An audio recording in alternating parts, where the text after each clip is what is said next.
අයිබෝවන්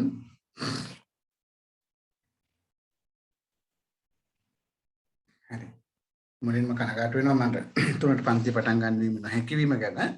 ඒකට හේතුව වයිෆ් එක්සෑම් එකක් තිබ්බනවර ඒකට යාව එක්කරන් ගිහිල්ලා එනකොට ලොකු වැස්සට අහු වුණා. ඒ නිසා මට තුනට එන්න බැරි වුණා. මොකද මග එන්න අපහසුයි. ඒ නිසා මේ පරක්කු වුණේ. හරි කොහොමනත් අපි පන්තිය යොදාගත්ත විදිහට පවත්වනවා. හෂානි එතකොට චතුර්යා දෙන්න එකට වෙන්න ඇත්තේ. කොහොම වුණත් ශාලිත ඊට පස්සේ නිම්සර ඊළඟට සුජිත් තව ඉන්නවා කට්ටිය ඒගොල්ලෝ සම්බන්ධ වී සමහරක් වෙලාවට අද 3 කියලා කියපු නිසා ඒගොල්ලන් සමහරක් වෙලාවට පණිවිඩය හරියට තේරුම් ගන්න බැරි වෙන්න ඇති. ඒගොල්ලෝ සමහරකට අද ජොයින්ට් නොවෙන්නත් පුළුවන්. කොහොම වුණත් කමක් නැහැ. හරිද? රයිට්. එතකොට අපි අද මේ දක්වා ඉගෙන ගත්ත කරුණු ටික ඉතාම සාරාංශගතව මම ඔයාලට බෝඩ් එකේ දාලා තියෙනවා. පොඩි මයින්ඩ් මැප් එකක් විදිහට. මොකද ගිණුම්කරණය කියන්නේ එක්තරා විදිහකට තියරි වලින් සමන්විත විෂයක්. මොකද තියරි නැති කිසිම විෂයක් ලෝකේ නැහැනේ. නේද? හරි. එතකොට අපි පටන් ගත්තේ ගිණුම්කරණය කියන විෂය තුල විෂය පටන් ගත්තේ. එතකොට ඒකින් අපි මුලින්ම සාකච්ඡා කරා ඔයාලට මතක ඇති නිර්වචන පැත්ත. හරි. දැන් ඔයාගේ අර නෝට්බුක් එකේ ෂෝට් නෝට් ලියන කොටස පාවිච්චි කරන්නට වෙනවා. ඔයාට මේ මයින්ඩ් මැප් එක ගහගන්න. එහෙම නැත්නම් ඔයා වෙනම ඔයාටම ආවේනික වෙච්ච පිටු කිහිපයක් අරගෙන ඔයා නිර්මාණශීලීව කරන යමක් තියෙනවා නම් අන්න ඒ පොත භාවිතා කරන්න ඔයාගේ මයින්ඩ් මැප් වෙනුවට. පැහැදිලිද? ඔෂාන්ට නම් මේ ගැන අදහසක් නැහැ ඔෂාන්. අපේ නෝට්බුක් එක වෙනස්. අංක 1ට CR බුක් එක වෙන්න ඕන ඔයාගේ නෝට්බුක් එක. ඒ CR බුක් එකෙත් ඔයා පාවිච්චි කරන්න ඕන පුතේ මම කියලා තියෙනවා කොහොමද? කොටස් දෙකකට. ඒ කියන්නේ මේක නම් පොතේ පිටුව. මේ පොතේ පිටුවේ මෙන්න මෙහෙම ඉඩ මැදින් වෙන් කරන්න ඕන. මම දෙන්නේ මෙන්න මේ තීරුව සහිත නෝට් එක තමයි මම දෙන්නේ. ඔයා මෙතනින් ලියන්න ඕන ඔයාගේ ෂෝට් නෝට් එක. සමහරක් වෙලාවට මම ඔයාට ෂෝට් නෝට් එක දෙනවා. සමහරක් වෙලාවට ඔයාට මම කියනවා ෂෝට් නෝට් කරගන්න කියලා මම පැහැදිලි කරලා. හරිද? ඊට අමතරව ඔයා ළඟ වෙනම පොඩි පොතක් ඔයා මේන්ටේන් කරන්න. ඔයාගේ මයින්ඩ් මැප් බුක් එක. මයින්ඩ් මැප් එකක්. මොකද එහෙම වුණාම පුතේ ඔයාට මේ තියරි කරුණු හොඳට තේරුම් ගන්න පුළුවන්. ඒ කියන්නේ අර එකට එකක් සෙට් වෙනවනේ නේද? එකට එකක් මැච් කරගන්න පුළුවන් වෙන්නේ මේ මයින්ඩ් මැප් හරහා. මේ තියෙන මයින්ඩ් මැප් එකට උදාහරණ. හරිද? ගිණුම්කරණයට කෙනෙක් හිතන්න පුළුවන් මොකටද මයින්ඩ් මැප් කියලා. නෑ ඕනම විෂයකට ගිණුම්කරණය විතරක් ඕනම විෂයකට මයින්ඩ් මැප් වලින් අපිට විශේෂ දෙයක් කරන්න පුළුවන්කම තියෙනවා. සුජිත් පුතේ ආයිබෝවන්. ඔයාට මයික් එක පුතේ වාගේ ඔන් වෙලා තියෙනවා. මම කිව්වහම ඔන් කරන්න එක ගැටලුවක් නෑ. එහෙම නැත්නම් මයික් එක ඔෆ් කරලා තියන්න. නැත්නම් වාට කරදරයක් වේවි. ඒ වගේම වීඩියෝ උනත් මම කිව්වොත් මිසක් ඔන් කරන්න අවශ්‍යතාවයක් නැහැ. බොරුවට ඔයාලට එහෙම නිකන් කරදරයක් නේ ඒක. හරිද? අපි බොහොම නිදහසේ පාඩුවේ අපේ පන්ති අපි කරගෙන යමු. හරිද? මේක තවත් ඇත්තටම කිව්වොත් පන්තියක් නොවන බව දන්නවා. රයිට්. එතකොට මම කියමින් හිටියේ මයින්ඩ් මැප් එක ගැන. එතන මයින්ඩ් මැප් එක කෙනෙක්ට ඕනෑම විෂයකට අවශ්‍ය වෙනවා. හේතුව තමයි අපිට විශාල තියරි කාරණා ප්‍රමාණයක් පිටු ගණනාවක් එකවර මතක තියාගන්න පුළුවන්ද? බෑ. අපිට හිතන්නකෝ ඔයා කියවපු මොනවා හරි නවල් එකක් කියලා කියන්නකෝ. හරිද? මම පෙරලි හරි මොනවා හරි කවන්නේ ඕන නවල් එකක් කියලා දන්නකෝ. ඒවා ඕනනම් ඒකේ වුණත් සියල්ලම අපිට මතක නෑ. හැබැයි ඒකේ තියෙන ඉන්ට්‍රස්ටින් එක මත යම් කොටස ප්‍රමාණයක් මතක තියෙනවා. ඒ වගේ තමයි මම කියනවාට අපේ මොලේ සකස් වෙලා තියෙන ආකාරය තමයි මේ තියෙන්නේ. ඒ කියන්නේ නියුරෝන වලින් තමයි සකස් වෙලා තියෙන්නේ නේද? ඔයාලා දන්නවනේ. NLP ගැන අහලා තියෙනවනේ. එහෙනම් ඒ වගේ තමයි අපි අර මොලේට දෙන්න ඕන යම්කිසි ෆ්ලෝ එකකට යම්කිසි රටාවකට. එහෙම දුන්නාම අපේ මොලේට ඒ පණිවිඩ යනවා. දැන් මම මෙහෙම කියන්නම් තාම සරල උදාහරණයක් ඔයගොල්ලෝ දන්න. ඔයගොල්ලන් දැන් මොනවා හරි O level මට්ටමේදී ශ්‍රී ලංකාවේ සිතියම භාවිතා කරලා යම් යම් දේවල් ඉගෙනගෙන ඇති. නේද? විවිධ කලාප වෙන්න පුළුවන්. ගුවන් මාර්ග මොනවාද මේ දුම්රිය මාර්ග වෙන්න පුළුවන්. මහා මාර්ග පද්ධතිය වෙන්න පුළුවන්. එහෙම නැත්නම් මොනවා හරි දෙයක් ඒ සම්බන්ධව හිතන්නකෝ. දැන් ඉතින් ඔයාට එකපාරටම ශ්‍රී ලංකාව කිව්වම හිතා ගන්න බෑ. හැබැයි පුතේ මැප් එක ගැන කියනකොට ඔයාලට මැප් එක මතක නැද්ද? නේද? මේව තියෙන්නේ නේද? දැන් ඔක වෙනස් වෙලා තියෙන්නේ. ඈ මයින්ඩ් මැප් එක. ඒතකොට ඒකත් එක්තරා විදිහට මයින්ඩ් මැප් එකක්. දැන් ලංකාව කියනකො හරියටම ඔහොම තියෙනවද? බ්ලොක් එකකින් අර කොකිස් බ්ලොක් එක වගේ අච්චු වගේ. එහෙම එකක් නැහැනේ. නේද? හරි. එහෙමනම් දැන් අපි මේ විෂයකුත් එහෙමයි ඕනම විෂයක් ගිණුම් කරන්නේ ව්‍යාපාර අධ්‍යයනයේද ආර්ථික විද්‍යාව ඕනම විෂයක්. ඒ ඕන එකට අපිට මයින්ඩ් මැප් එකක් පාවිච්චි කරන්න පුළුවන්. මම ඒ නිසා වට කියනවා මෙන්න මම පළවෙනි පාර්ට්නර් දාලා මයින්ඩ් මැප් එක මේ මොහොතේ සාකච්ඡා කරන්න සූදානම්. එතකොට ඕෂ කවුද සුජිත් ඔයා පළවෙනි කොටස් ටිකට හිටියේ නැතුණාට දරුවෝ මම ඔයාලට ටියුට් එක එවන්නම්. හරිද? ඊළඟට ඔයාලට මේ ඔස්සේ යන්න පුළුවන්. ඒ වගේම කොයිම විදිහකින්වත් ඔයා බය වෙන්න එපා. මේවා නැවත මම රිවිෂන් වලදී නැවත මේ දේවල් සාකච්ඡා කරනවා. එසා කිසිම කාරණයක් නැවත වාට ගිලිහෙන්නට මම ඉඩ තියන්නේ නැහැ. බය වෙන්න එපා. ඕකේ. එතන අපි නම් පටන් ගත්ත ගිණුම් කරන්නේ කියන තැනින් ගිණුම් කරන්නේ වා මොකද කරේ මුලින්ම නිර්වචනය කරගත්තා. මතකද නිර්වචන? පොදු නිර්වචනයක් අපි ගොඩනගාගෙන තියෙනවා. ඒ වගේම ඇමරිකන් ඇසෝසියේෂන් එක ගිණුම් කරන සංගමය ඇමරිකන් ඇසෝසියේෂන් accounting නේද? accounting association එක ඊළඟට AICPA එකේ දීප නිර්වචනය American Institute for නේද? ඔව් public accounts certified public account එක. ඒ ආයතනයේ සහතික රජයේ ආයතන ගණකාධිකරණ ආයතනය ලබා දුන්නු නිර්වචනය. අපි ඇමරිකාවට ඉච්චර කැමති නැති වුණත් නේද ගිණුම් කරන්නේ අපිට ගොඩාක් නිර්වචන අපිට හම්බ වෙන ඇමරිකාවෙන්. ඒ නිසා මෙන්න මේ නිර්වචන ටික අවබෝධ කරගන්නට අවශ්‍යයි.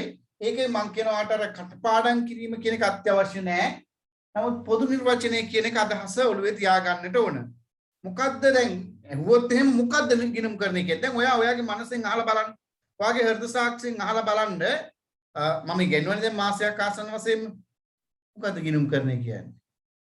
දැන් ඔයාම කල්පනා කරලා බලන්න ඔයාලට මතක නැත්නම් එතන අවුලක් තියෙනවා. එක්ක මම උගන්වපු දේ තේරිලා නැහැ. එහෙම නැත්නම් ඔයා ඉගෙන ගත්ත දේ හරියට ඉගෙනගෙන. ඔය දෙකෙන් කොහොමද කියලා දන්නේ ඔයා. නේද? ඔයාලට මට කියන්න පුළුවන් ඕනනම් සර් ඉගෙනපු දේ තේරුන්නේ නැහැ කියලා. කමන්නේ නේ. එතකොට මම ඒකට අවස්ථාව දෙනවා එදා ඒ මොහොතේම. දීලා තියෙනවනේ. ඔයා ඒ දවසේ මගෙන් ඇහුවේ නෑ එහෙම. සර් මට මේක තේරුන්නේ නෑ කියලා. එහෙනම් දැන් එනම් කොතන හරි වැරදක් තියෙනවා කියලා තේරෙන්නට ඕන. එහෙම නැත්නම් ඔයාට පුළුවන්. හරිනේ. ඊළඟට මේ පොදු නිර්වචනය ගැන කිව්වා. ඒතකොට ගිණුම් කරන්නේ කියන එක පොදුයි. ඒක පොදු කුලකයක්. ඒ නිර්වචනය තුලම අපිට හම්බ වෙනවා ගිණුම් කරන්නේ ප්‍රභේද මතකද? මූල්‍ය ගිණුම් කරන්නේ සහ කල්පනාකරන ගිණුම් කරන්නේ කියලා කිව්වා. එහෙනම් ගිණුම් කරන්නේ තියෙන උපකුලකයක් තමයි මූල්‍ය ගිණුම් කරණය. ඒ වගේම ගිණුම් කරන්නේ තියෙන එක උපකුලකයක් තමයි කල්පනාකරන ගිණුම් කරණය. එhmenan ගිණුම් කරණය කියන එක කොටස් දෙකකට බෙදෙනවා. මොනවද? මූල්‍ය සහ කල්පනාකරන ගිණුම් කරණය. ඒවට අපි කිව්වා ගිණුම් කරණයේ තියෙන ප්‍රභේද කියලා. right. ඊළඟට මූල්‍ය ගිණුම් කරණය කියන්නේ මොකක්ද? කල්පනාකරන ගිණුම් කරණය කියන්නේ මොකක්ද? මේ දෙකේ සමානතා සහ අසමානතා එහෙම නැත්නම් වෙනස්කම් මොනවද? අන්න අපි අවධානය යොමු කරන්නට ඕන තැනක්. මම ඔයාලට සමානතා ගැන සාකච්ඡා කරේ නැහැ.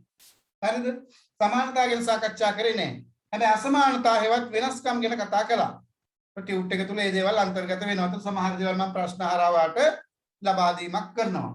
එහෙනම් දැන් ඔයා ගිණුම් කරණය ගැන ගන්නකොට ඔන්න මේ මොහොතේ වෙනකොට ගිණුම් කරණය කියන නිර්වචනය දන්නවා. ඒ නිර්වචනය ඉදිරිපත් කරලා තියෙන ගිණුම් කරණය සම්බන්ධයෙන් නිර්වචනය ඉදිරිපත් කරලා තියෙන ගිණුම් කරන නැත්නම් ඇමරිකානු ගිණුම් කරන ආයතනය, ඒ වගේම ඇමරිකාවේ තියෙන AICPA ආයතනය, ඒ වගේම තව තියෙන සීමා ඒවත් තව ගන්න පුළුවන් අත්‍යවශ්‍ය නැහැ. සහ පොදු නිර්වචනය. එතනින් මම ඔයාලට විශේෂයෙන්ම කියනවා පොදු නිර්වචනය පැහැදිලිව මතක තියා ගැනීමක් අත්‍යවශ්‍ය වීමක් වෙන්න පුළුවන්. ඒ නිසා අපිට එතනින් එන නිර්වචන ගැන කතා කරා. ඊළඟට අපි ආවේ මොකටද?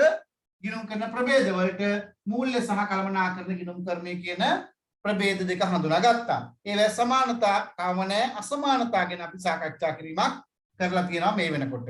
හරිනේ. එතකොට ඔයාලට පුළුවන් මේත් එක්කම මයිත් එක්කම මේ මයින්ඩ් මැප් එක අඳින්න පුළුවන්. මම පැහැදිලි කරන පිළිවෙලට අඳින්න ගන්න මේ විදිහට. හැඩය මේකම වෙන්න ඕනේ නැහැ. හැඩය මේකම වෙන්න ඕනේ නැහැ. ඔයාට ඕන විදිහට. ඔයාට අනන්‍ය වූ මයින්ඩ් මැප් එකක් අඳ ගන්න. මේ මම ඔයාට උදව්වක් වශයෙන් අඳලා තියෙන එච්චරයි. මේකම ෆලෝ කරන්න එපා. ඔයාට කැමති රූපස්ථාන භාවිතා කරන්න. හරි ලස්සනට මේක ඔයා අඳ ගන්න. පාඩම් කරන තැන ඒක ඩිස්ප්ලේ කරන්න. අපි මාසෙන් මාසෙට පාඩමින් පාඩමට මයින්ඩ් මැප් ටික අරගමු. ඕනම ඒ කියන්නේ මයින්ඩ් මැප් ඔයාට තියෙන්න ඕන accounts වල 16ක්. ඒ ඇති. හැම පාඩමකටම මයින්ඩ් මැප් එකක් අපි යමු. හරිද? ඊට පස්සේ අන්තිමට ඔයාට එක්සෑම් හෝල් එකට ගියාම අන්තිම විනාඩි 10ක් 15ක් අපි සාමාන්‍ය පුරුද්දක් තියනවා ජාතික වශයෙන්. අන්තිම මොහොතේ බලන පුරුද්දක්. අන්න මයින්ඩ් මැප් ටික ගත්ත බලාගෙන ගියා වැඩේ කොට. එතකොට අපිට චෙක් වෙනවා කොහෙද මට තේරෙන්නේ නැත්තේ කියලා. පැහැදිලි නේද?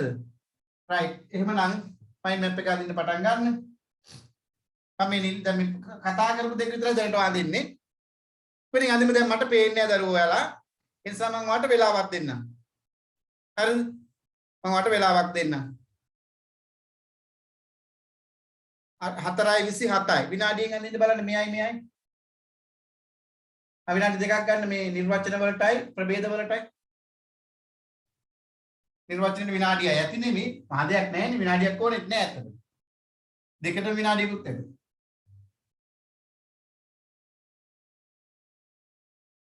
එහෙම නැත්නම් ඔයාලට සම්පූර්ණ බෝඩ් එක පේනවනේ. කම්ප්ලීට්ලි අඳ ගන්න මම දෙන්නම් 4:27යි කියන්නේ. එහෙම අඳුත් ඔයාලට තේරෙන්නේ නැති ඒකයි මම එහෙම කියන්නේ හිතුවේ.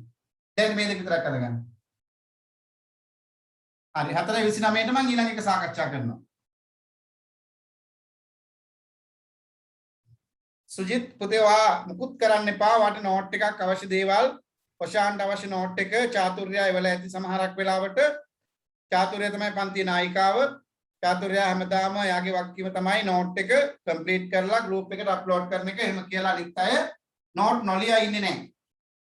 යම් විදියකින් අඩුපාඩුවක් තිබුණොත් මම කියන නෝට් එකේ වේගය වෙනස් කරගන්න ඕන වුණොත් චාතුර්යගේ වේගය තමයි මගේ වේගය.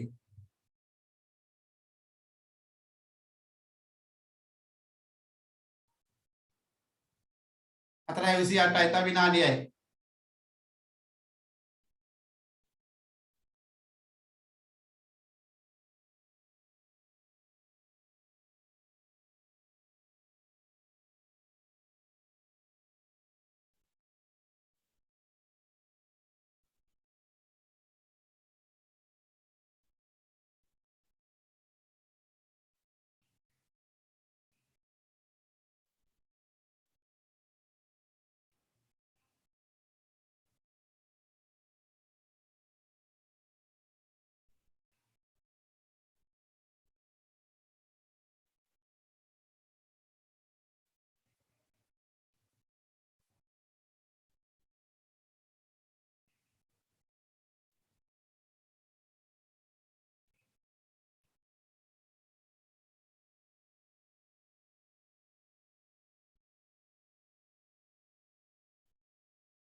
හරි 4:29යි.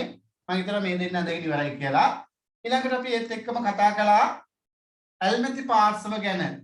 මොකද අපි දන්නවා ගිණුම්කරණයේ පුරාවට සාකච්ඡා කරන්නේ ව්‍යාපාරයක් පිළිබඳව උනන්දුවක් දක්වන පාර්ශවයන්ට තීරණ ගැනීමට වැදගත් වන්නා වූ ආර්ථික තොරතුරු සම්පාදනය කිරීමේ ක්‍රියාවලිය. එතෙන්දී අපි හඳුනා ගන්නවා ව්‍යාපාරයක් පිළිබඳව උනන්දුවක් දක්වන පාර්ශව. එහෙම නැත්නම් මේ උනන්දුවට කියන තව වචනයක් තමයි ඇල්මැති පාර්ශව. එහෙනම් ව්‍යාපාරයක් පිළිබඳව ඇල්මක් දක්වන පාර්ශවයන් අභ්‍යන්තර සහ බාහිර වශයෙන් ප්‍රධාන වශයෙන් කොටස් දෙකකට බෙදන්න පුළුවන්.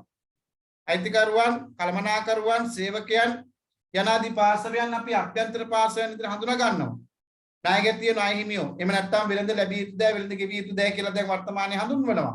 ඒ නමුත් අපිට අර පුද්ගලිකව ගත්තොත් ඒගොල්ලන්ව නම් කරන්න ලේසි ණයගැතියෝ සහ ණයහිමියෝ කියන අර්ථයෙන්. එහෙම නැත්නම් ගනුදෙනුකරුවෝ සහ සැපයුම්කරුවෝ කිව්වත් නිවැරදි. රාජ්‍ය ආයතන නේද යනාදී වශයෙන් අපි විවිධ පාර්ශවයන් හඳුනා ගන්නවා බාහිර පාර්ශවයන් වශයෙන්. නම් අපි එතෙන්දි කතා කරේ ඇල්මැති පාර්ශව. ඒ කියන්නේ දැන් ඔයයි මමයි එකතු වෙලා ආදින මේ ගිණුම් කරන කට්ටලය ප්‍රයෝජනෙට ගන්න උන්දලා කවුද? නේද? ගිණුම් කරන අපි හදලා දෙනවා ඒක ප්‍රයෝජන ගන්න මිනිස්සු කවුද? අපේ ව්‍යාපාරයේ තොරතුරු බලාපොරොත්තුෙන් ඉන්න කට්ටිය කවුද? ඒගොල්ලන්ට කියනවා ඇල්මැති පාර්ශව කියලා. එහෙනම් අපි ඒකත් ඔය ගාම සටහන් කරගන්න මයින්ඩ් මැප් එක තුල. හරි ඊළඟට අපි සාකච්ඡා කරපු දේ තමයි මේ ගිණුම්කරණය තුළ අපිට නිර්වචන තුළ හම්බුන වැදගත් සංකල්ප ටිකක් හම්බ වුණා. වැදගත් සංකල්ප ටිකක් හම්බ වුණා. මොනවද ඒ සංකල්ප? එකක් තමයි ව්‍යාපාර ඒකකය. ව්‍යාපාර ඒකකය එන්ටිටි එක.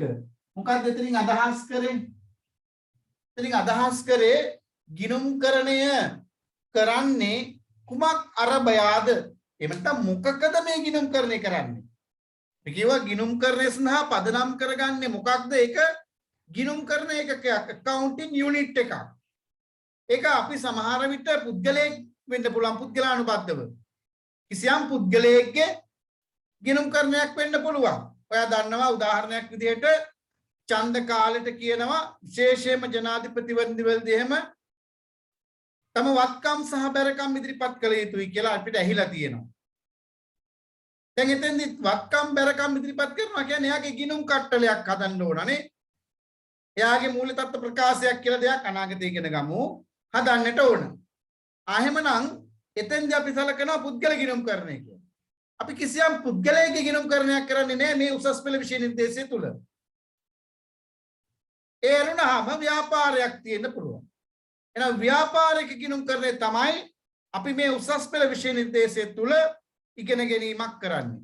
මොකකද ව්‍යාපාරයක. ඔන්න දැන් අපිට මතක් වෙනවා ව්‍යාපාරයක් යනු කියලා ඔන්න ප්‍රියන්ත අපිට කියලා දුන්නා. නේද? මමත් ගිය සතියේ කියලා දුන්නා. එහෙනම් ව්‍යාපාරය කියන්නේ මොකක්ද කියලා දැන් මේ වෙලාවේ මම කියන්න යන්නේ. දැන් ව්‍යාපාරික ගිණුම් කරණය තමයි කරන්න යන්නේ. ඒ වගේම පටලව ගන්න එපා. ගිණුම් කරණය ඉගෙන ගන්න 99% දෙනා තාමත් මෙන්න මේ පැටලෙවිල්ල ඉන්නවා. අයිතිකරු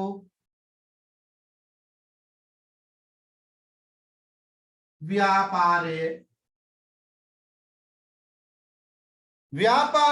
අයිතිකරුවා අපි හිතමු සුජිත් ඔයා කියලා. සුජිත් ट्रांसपोर्ट නැත්නම් අපි දාමුකෝ නේද? funeral directors කමන්නේ නේද කොළෝ? directors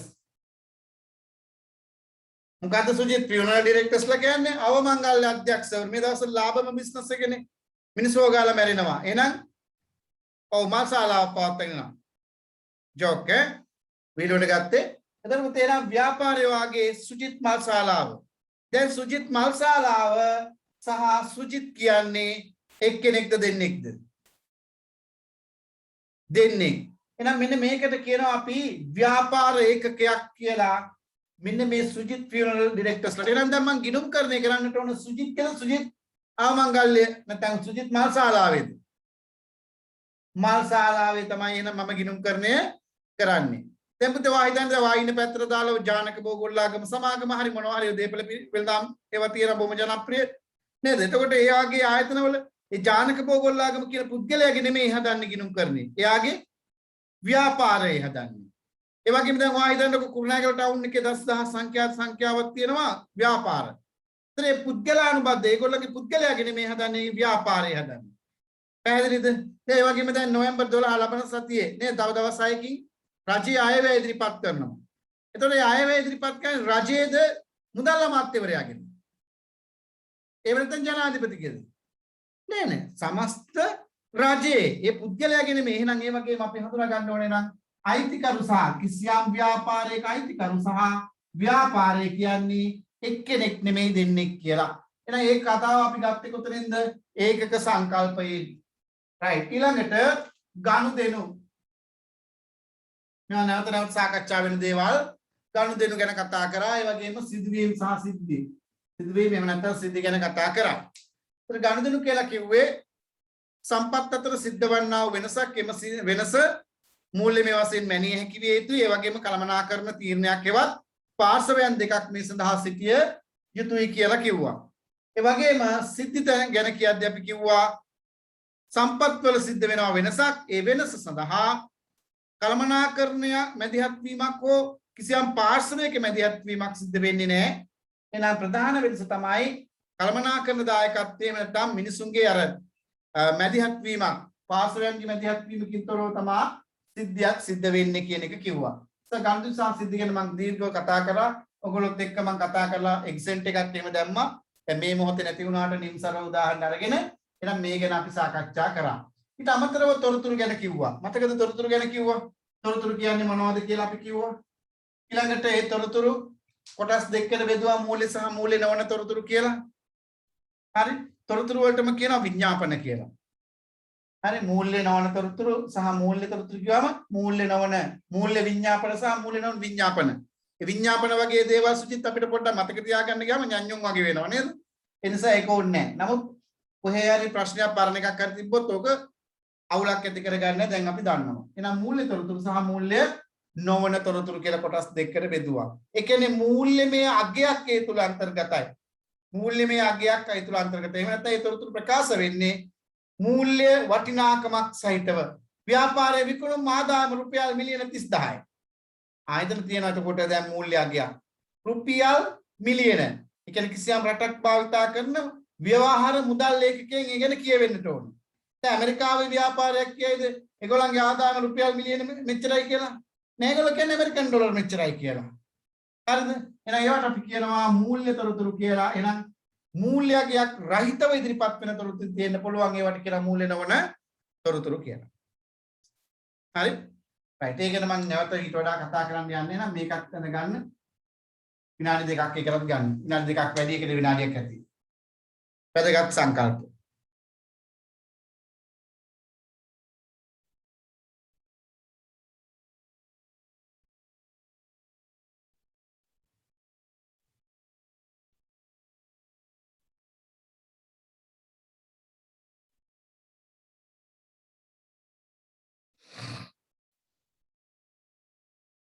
නිම්සර මෙසේජ් එකක් කියලා තියෙනවා වැස්ස කියලා හොඳටම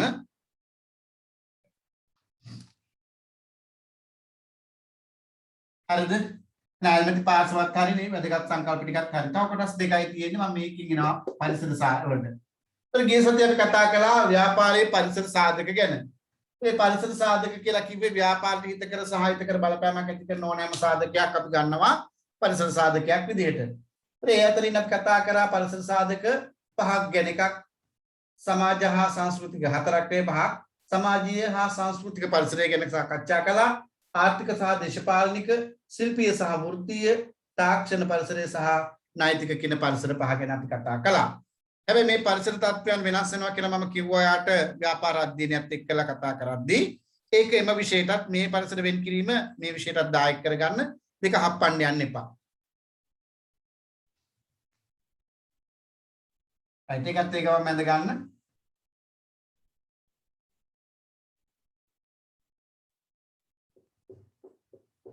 මෙන්න මේ හය තමයි ඒතර ගිණුම් කරණය තුල අපි ඉගෙන ගත්ත ප්‍රධාන හයක්. ඒ අතර අපි නම් අන්තිමේකට එනවා ක්‍රියාවලියට. අද දවසේ අපි වෙන් කරන්නේ ගිණුම් කරන ක්‍රියාවලිය ගැන වඩා විස්තරාත්මක වෙන් කිරීමක්. මේක නම් පැහැදිලි කිරි ගැනීමක් මූලික වශයෙන් කළා. මටත් වැස්ස හරියටම ඇහෙන්නේ නැහැ.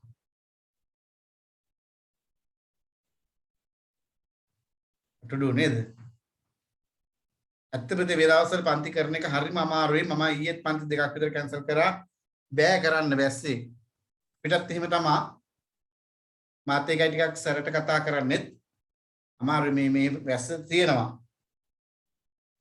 එමෙන්නේ නොවැම්බර් දෙසැම්බර් කියන්නේ ටිකක් ඉතින් ඕක අපි බලාපොරොත්තු වෙන දෙයක් නේ. හරිද? පාරට පුළුවන් නම් අපි ලබන සතිය සෙනසුරාදා උදේවරු වගේ මම වෙලාවක් ගන්න බලන්න අපි කතා කරලා අර මේ සති කීපෙට හරිද ටිකක් ඉක්මනින් අපි මේ පාඩම් ටික කරගන්න බලාපොරොත්තු වෙනවා මම ඒ නිසා මේ ලබන සතිය වගේ අපි කතා කරලා දැන් අනිත් මොනවත් ඉස්කෝල වල අරම පටන් ගන්න කලින් අපි ටිකක් කල්ලාතු ඉවර කරලා දාගමු කවුන්සල් ගණන් හදන්න එන්නු මොකද ගණන් ගොඩක් හදන්න ඕන මට පත් එක ගොඩක් ගණන් හදන්න ඕන ඒ නිසා මට ඒකට කාලය ගන්න තීරණ ටික ටිකක් ඉක්මනින් නමුත් වඩාත් ගැඹුරින් හරිද ඉක්මනින් කියන්නේ අර වේගෙන් නෙමෙයි අර ගන්න කාලය දැන් මාසෙකට දවස් 4 නම් ඒක කියන්නේ පැය 8 නම් ඒක පැය 12ක් හරි 16ක් හරි කරන එක වෙනයි. හරිද? ඒ මාසය කියන එක ගත්තොත් මාසයකට වැඩි වැඩ ප්‍රමාණයක් අපි කරමු කියන එකයි කිව්වේ. වේගය වැඩි කරනවා කියන අදහස නෙමෙයි. ඕකේ. ඊළඟට නම් පරිසර සාධක වලින් පස්සේ එනවා ක්‍රියාවලියට අනිත් ටික මම සියල්ලම කළා දානවා. ඔයගේ මයින්ඩ් මැප් එක තියන්න.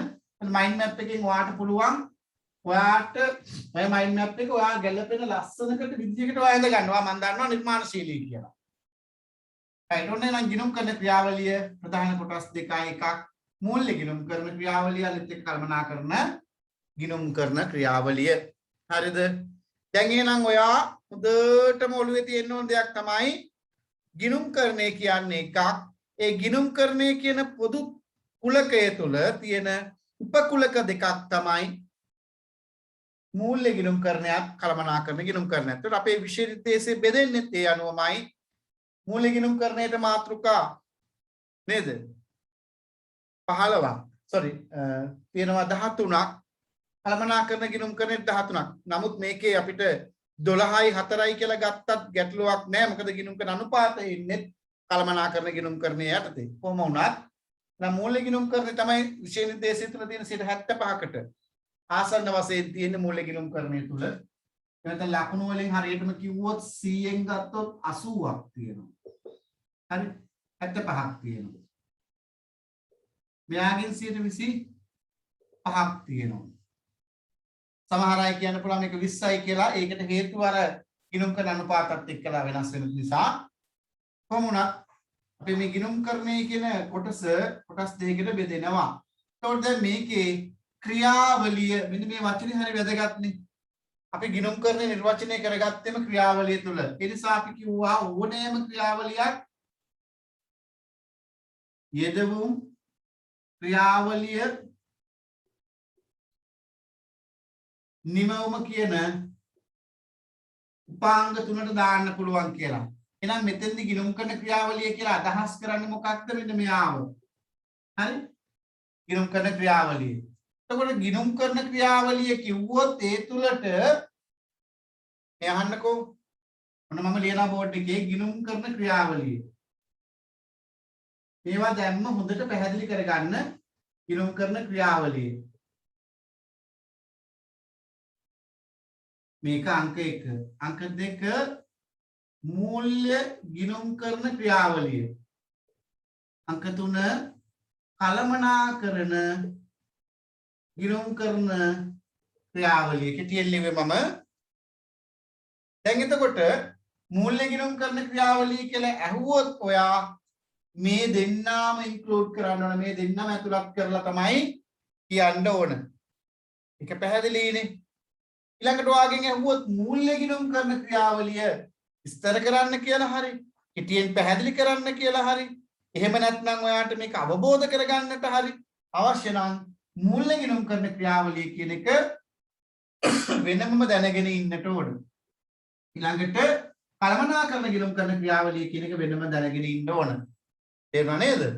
ඒ නිසා මෙන්න මේ තුන් දෙනා පැහැදිලිව වෙන් කරලා හඳුනාගත්තොත් ඔයාට accountancy කිසි අවුලක් නැහැ, පිළිවෙලකට තේරුම් ගන්න පුළුවන්.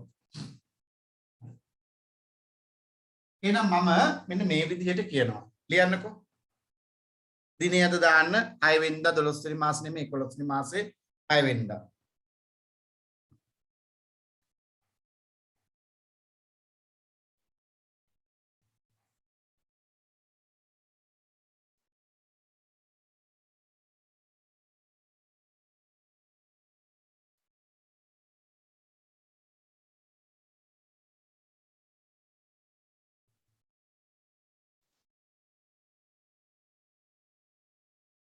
ව්‍යාපාරයක් කෙරෙහි ඇල්මක් දක්වන පාර්ශවයන්ට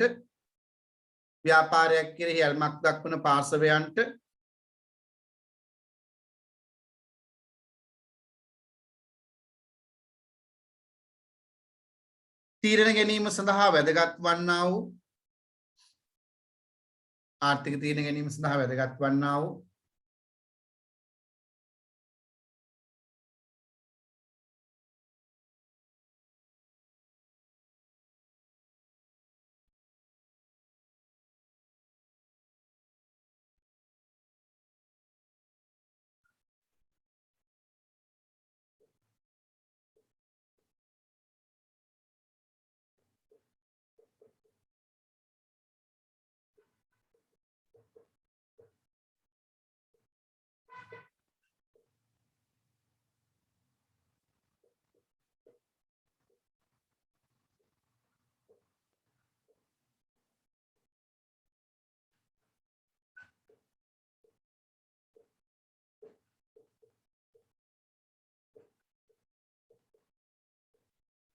ආර්ථික තොරතුරු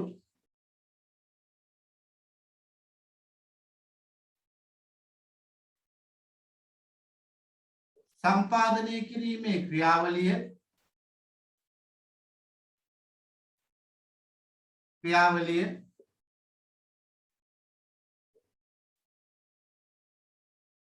ගිණුම් කරන ක්‍රියාවලිය කමෙන්ට් ලිව්වට කමක් නැහැ. ගිනුම් කරන ක්‍රියාවලිය ලෙස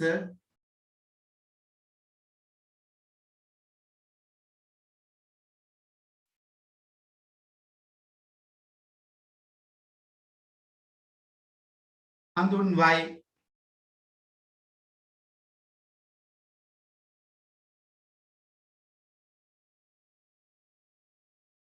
හඳුන්වයි. ටයිම් අවුට් වෙනවා විනාඩි 10ක් ඇතුළත. එතකොට ඔයා නැවත ජොයින්ට් වෙන්න. ඔයාටත් මේ මැසේජ් එක ඇවිත් ඇති. අද ඉන්න එපා මෙගවම ඉක්මනින් ජොයින්ට් වෙන්න.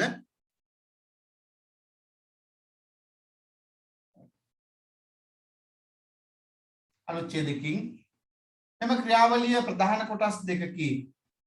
එම ක්‍රියාවලිය ප්‍රධාන කොටස් දෙකකි. එක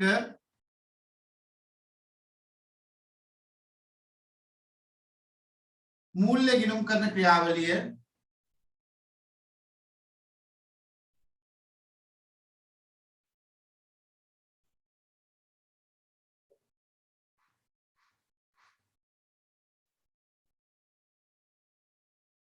දෙක කළමනාකරන ගිණුම් කරන ක්‍රියාවලිය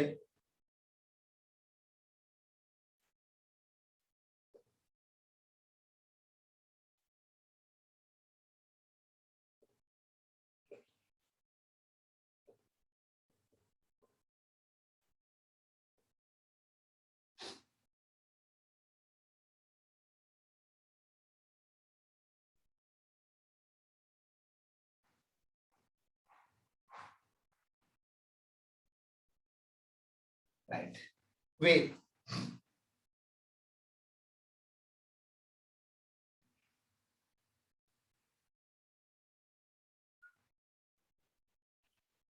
අනුච්ඡේදකින් ව්‍යාපාරයක් කෙරෙහි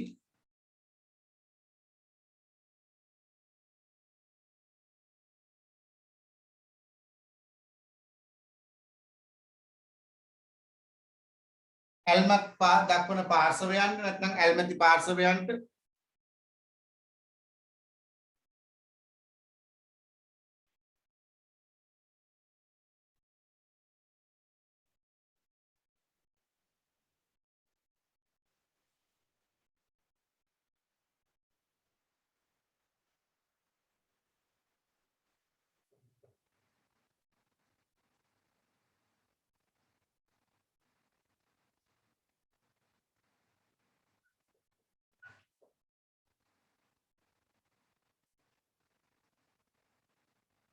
තීරණ ගැනීමට වැදගත් වන්නා වූ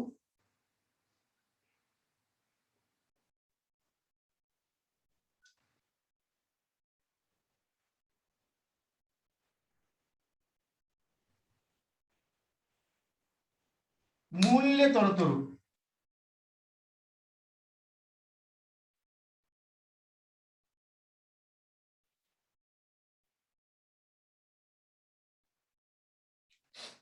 සම්පාදනය කිරීමේ ක්‍රියාවලිය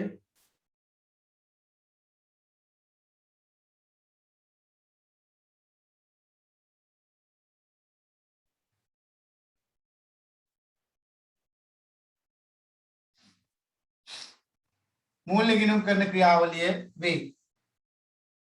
මූල්‍ය ගිණුම් කරන ක්‍රියාවලිය වේ. මූල්‍ය ගිණුම් කරන ක්‍රියාවලිය වේ.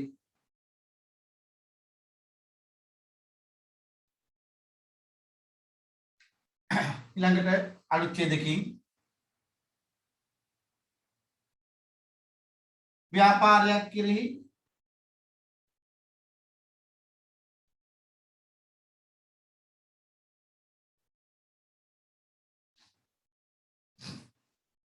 ඇල්මැති පාර්ශවයන්ට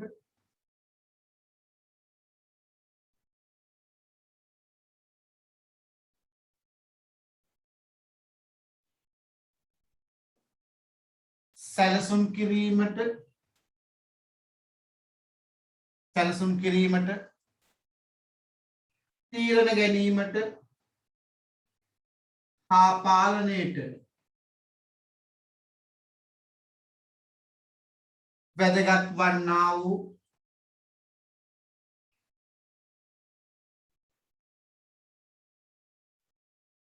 වැදගත් වන්නා වූ මූල්‍ය සහ මූල්‍ය නොවන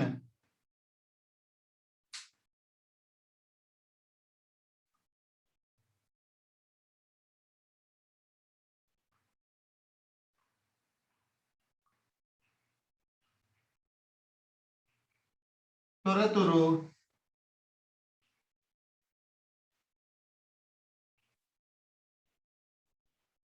සම්පාදනය කිරීමේ ක්‍රියාවලිය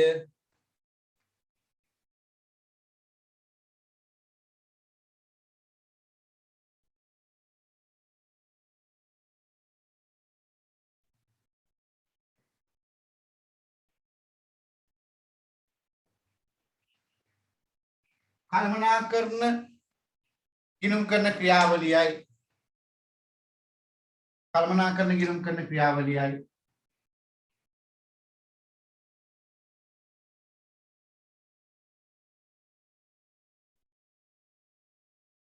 ආගේ ෂෝට් නෝට් පැත්තට යන්න නෝට් එකේ මම කියලා තියෙනවා පොත මෙහිමයි කොටස් දෙකයි මේක නෝට් එක මේක ෂෝට් නෝට් එක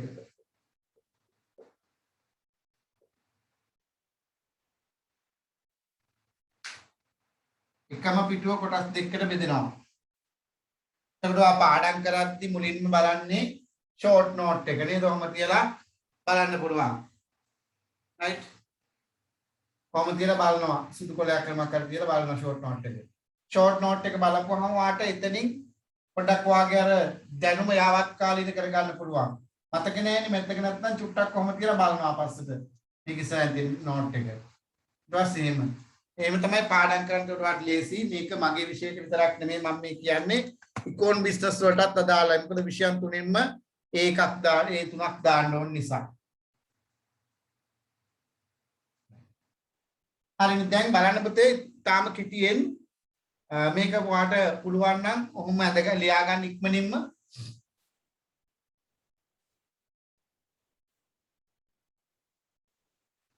ඉන්න මෙහෙම නැත්නම් මම ඔයාට ගෲප් එකට දාන්නම් මේක එතකොට එහෙනින් සීරුවේ ඇඳ ගන්න ඉඩ තියාගෙන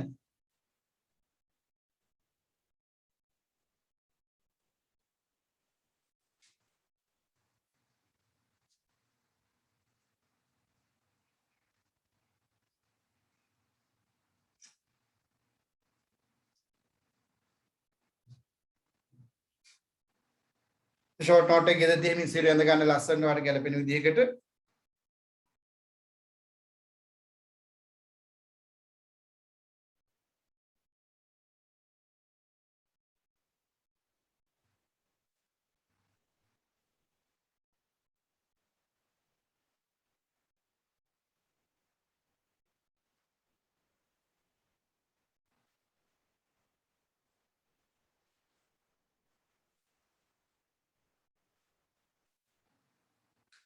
හරි එතකොට නෝට් එකේ වල තියෙන්නේ මම බලන්න දැන් ඔන්න මම පැහැදිලි කරන්න යන්නේ මේක ගැන දැන් බලන්න එපා ඒක දැන් ඔයාට ගෲප් එකට ඊට පස්සේ මින් සීරි වාගේ ෂෝට් නෝට් තීරුවේ ඇඳ ගන්න මේ බලන්නකෝ ව්‍යාපාරයක් කෙරෙහි ඇල්මක් දක්වන පාර්ශවයන්ට මොන තීරණ ගන්නද ආර්ථික තීරණ ගැනීම සඳහා වැදගත් වන්නා වූ මොන තොරතුරුද කියන්නේ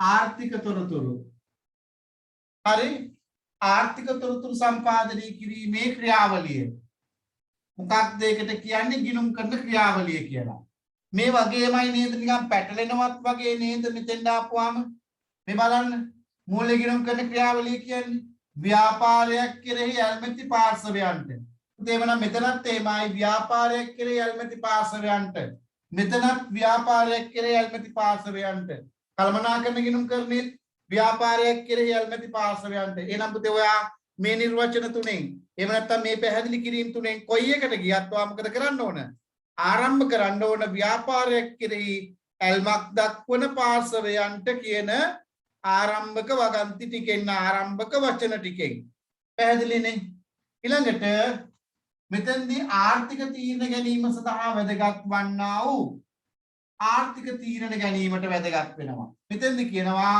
තීරණ ගැනීමට වැදගත් වන්නා වූ කියලා හරි මෙතෙන්දී ආර්ථික තොරතුරු